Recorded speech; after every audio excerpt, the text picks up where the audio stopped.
Ang sibilisasyong kanluranin ay nagkakawatak-watak mula sa lahat ng direksyon.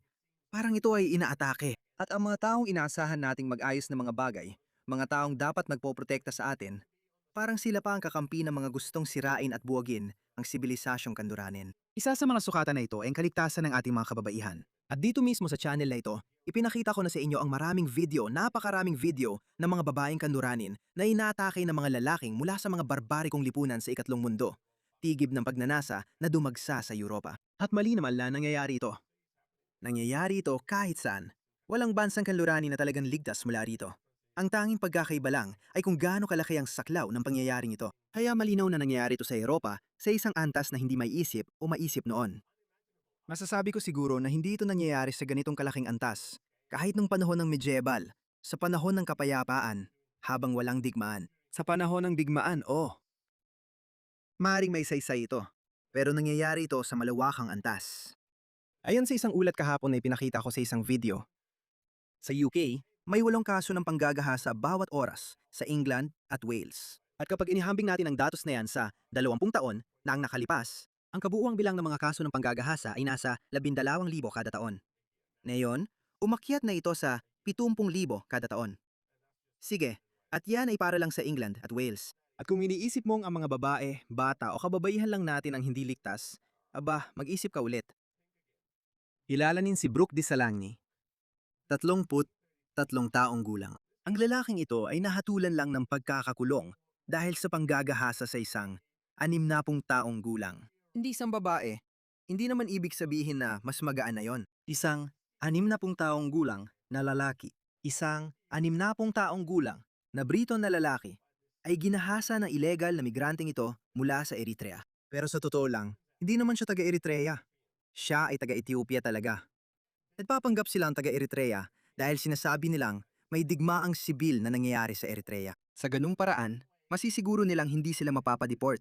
Sobrang ayaw nila sa kanilang mga bansa at lipunan na mas gugustuhin pa nilang makulong sa mga bilangguan sa Britanya o sa kanluran kaysa madeport. Linito mag-isip ang mga taong ito. Pupunta ako sa bilangguan sa Britanya ng ilang sandali. Malamang makakalaya siya pagkatapos ng mga 6 na buwan o ganun. Hindi ko alam. Walang binanggit kung gaano katagal ang sentensya niya para sa kung ano man yon. 1 taon, 2 taon, pupunta ako sa kulungan. Babalik din ako. Isang lalaki na 60 taong gulang. Nakapagbalita na ako na hindi bababa sa 3 kaso ng mga kabataang lalaki na ginahasa ng mga Afghan o illegal na migrante sa mga parke sa London. Sige. Kaya, bula. Hindi ito isang-iisang insidente lang. Gusto mo pa ng iba? Panoorin mo itong video na ito. Ito ay sa Lyon, Pransya. Panoorin mo ito. Sa pagkakataong ito, 108 taong gulang na matandang babae sa Pransya. Panoorin mo. Makinig kayo, ito ay isang kawawang matandang babae na 108 taong gulang. Kaya bawat isa ay may isip ang kanilang lola o kahit ang nanay ng kanilang lola na 108 taong gulang. At makikita natin na wala talagang anumang pagpipigil, walang moral na pagpipigil, walang pagpipigil mula sa lipunan, wala talagang pumipigil sa iba. Alam mo ba kung bakit walang moral o panlipunang pagpipigil? Dahil hindi nila sinusunod ang moralidad mo. Hindi nila nirerespeto ang lipunan mo. Hindi ka pa nga nila tinitingnan bilang kapantay na tao. Hindi talaga. Hindi talaga. Iyan ang tuwirang itinuturo ng Islam.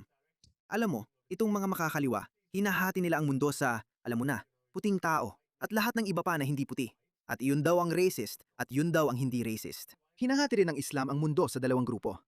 Ang mananampalataya, isang Muslim na mananampalataya na nasa tuktok, at isang di mananampalataya. Ganyan nila hinahati ang mga tao. At hinahati rin nila ang mga lipunan sa 2. Dar al-Islam, ibig sabihin ay bahay ng Islam. Kaya mahigpit ang batas Islamiko doon.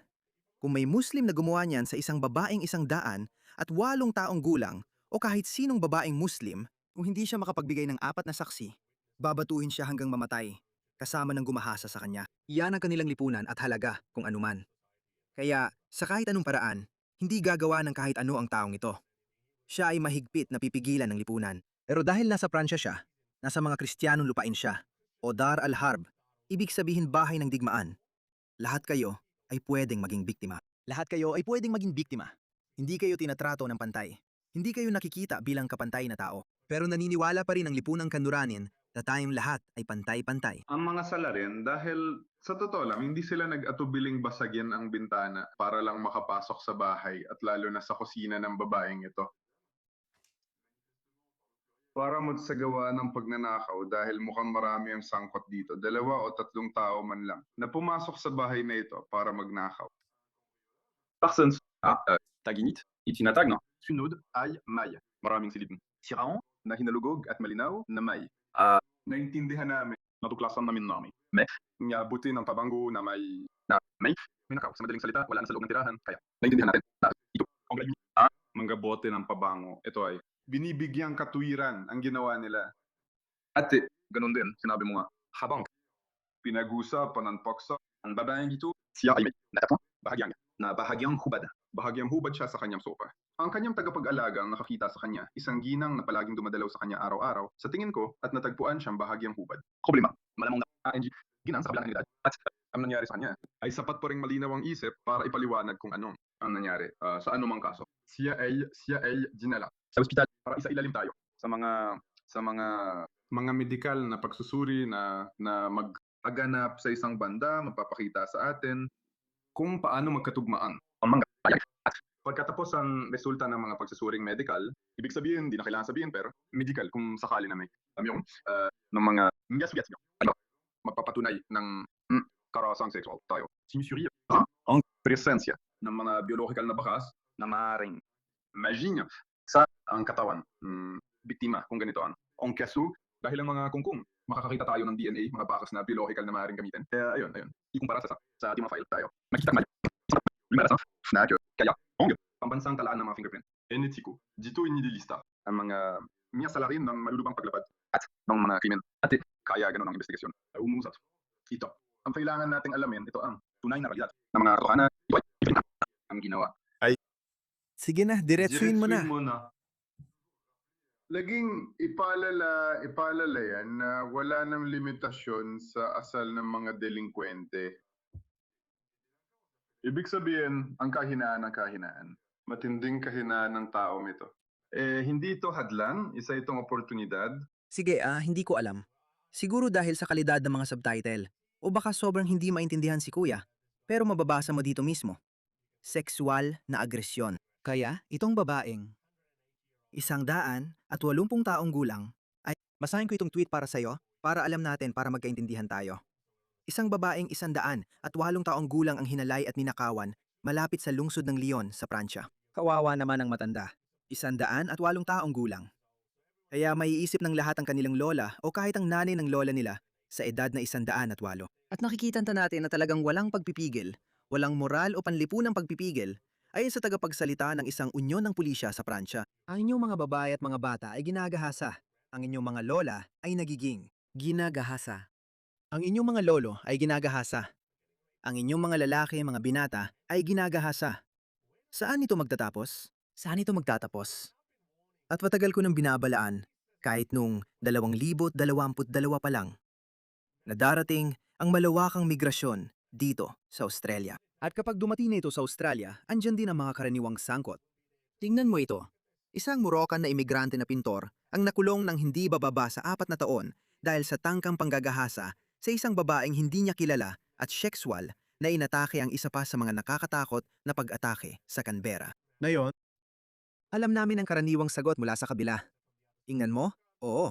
1 o 2 tao lang ang gumagawa niyan. Bla bla bla. Hindi naman lahat ay ganyan. Siyempre, hindi naman lahat ay ganyan. Pero, kung 5% sa kanila ay ganyan, bakit natin isusugal ang ating lipunan? Bakit tayo mag-aangkat ng mga tao mula sa mga kultura na kilalang, sa karaniwan, mas maraming sexual na manya kaysa sa iba? Bakit? Lagi na lang ganito. Lagi na lang ganito. Tingnan mo ito. Mga kasong sexual kada 10,000 tao sa UK. Maingat na tinipon ang datos na ito dahil ginagawa ng gobyerno ng UK ang lahat para itago ito. At hinamon ng Center for Migration Control ang gobyerno ng UK na kwestiyonin ito. Pero hindi nila ito kinwestiyon dahil kapag ginawa nila yon, mapipilitan silang buksan ang mga rekord. Kaya ipagpapalagay natin na tama ito. Sa karaniwan, sa bawat 10,000 tao, isang likas na mamamayan ng UK ang gumagawa ng krimeng sexual. Sige, at kasama na ron ang marami sa mga Pakistani. At alam mo, kasama na ang lahat. Alam mo, hindi ibig sabihin na puting Briton lang yon. Kung talagang ililimita mo lang sa puting Briton, malamang bababa pa yan sa kalahati o mas mababa pa. Pero sige, wag muna nating pansinin yon. Oo, ang karaniwang mamamayang Briton ay isa sa 10,000. Ang gola ay halos 30. Albania, Congo, Burma, Sudan, Moldova, kahit na medyo naiba. Chad, Namibia, Eritrea at Afghanistan. Tingnan mo yan, 50. Kung mag-aangkat ka ng 10,000 tao mula sa Afghanistan, 50 sa kanila ang gagawa ng kahit anong uri ng sexual na paglabag. 50. May ilang tao pa rin na maaring magsabi, yan ay 50 sa 10,000. Paano naman ang 9,000, 941 na iba pang tao? Paano naman sila? Sabi ko, hindi namin iniintindi. Hindi namin iniintindi. Kita mo, walang saysay ito. Madalas sabihin ng mga tao yan, pero hindi naman lahat sila yon. Hindi naman kailangang lahat sila. Naalala ko, ang Victoria Police tuwing Pasko, palagi nilang sinasabi, ang target namin ay 0 na namamatay sa aksidente sa kalsada. At palagi kong sinasabi na hindi yun mangyayari. Alam mo, taon-taon mga 10 o 15 tao ang namamatay sa panahong yon sa Victoria dahil sa pagmamaneho ng lasing o kung ano paman tuwing bakasyon. Panahon ng bakasyon. Palagi nilang sinasabi na ang target nila ay 0. Hindi yun maaabot. Pero maganda pa rin na may ganung target. Dahil hindi mo pwedeng sabihin na 15 tao naman ang namamatay sa panahong ito taon-taon. Hayaan na lang. Hindi mo pwedeng sabihin yon, lalo na kung ang mga kababayan mo. At kapag sinabi kong kababayan, maluwag kong isinasalin yon. Dito mo makikita ang mga kababayan mo, nandoon mismo sa pinakailalim. Oo, isara ang lahat ng imigrasyon mula sa mga bansang ito. Sila ang mga karaniwang pinaghihinalaan. Mga taga-hilagang Aprika, gitnang silangan at Timog Asya. Hindi kasama dyan ang India, sa totoo lang. Ang mga Indiano at Bengali, sa hindi malamang dahilan, ay mas magaling. Pero ang mga Bengali, nagdadala sila ng ibang problema. Pumunta ka lang sa East London o Tower Hamlets. Sila ang pinagmumula na Islamistang banta.